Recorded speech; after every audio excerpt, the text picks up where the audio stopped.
करिया महादेव के बड़े बड़े जटवा हो। करिया महादेव के बड़े बड़े जटवा हो। गौराया जोरिया के चाँद ए लाला।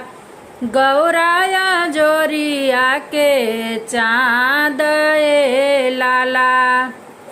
नारद खोजी अइलन बर बउरहवा हो। नारद खोजी अइलन बर बउरहवा हो। शिव लेके अइले बरियात ए लाला। शिव लेके अइले बरियात ए लाला। मौरू के बदले शिवजी नाग पेन्ही अइले हो। मौरू के बदले शिवजी नाग पेन्ही अइले हो। नगवा छोड़ेला फुफुकार ए लाला। नगवा छोड़ेला फुफुकार ए लाला। कलशुपट की भगली गौरा के माता हो। कलशुपट के भगली गौरा के माता हो। बरवा परी चलो ना जाइए लाला। बरवा परी चलो ना जाइए लाला। शिव के बराती अइले भूतवा परेतवा हो। शिव के बराती अइले भूतवा परेतवा हो। चारि ओरी मचल हाहाकार ए लाला। चारि ओर मचल हाहाकार ए लाला। गौआ नगरिया में सोर होई गईले हो। गौआ नगरिया में सोर होई गईले हो।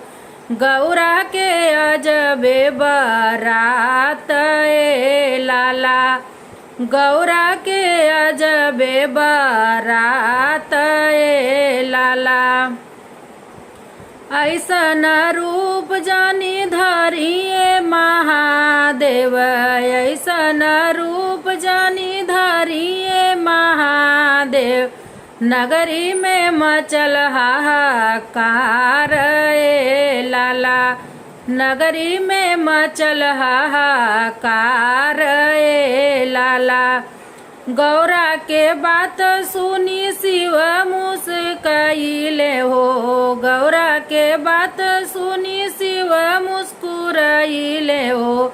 सुंदर रूप लिहे अवतार ए लाला। सुंदर रूप लिहे अवतार ए लाला।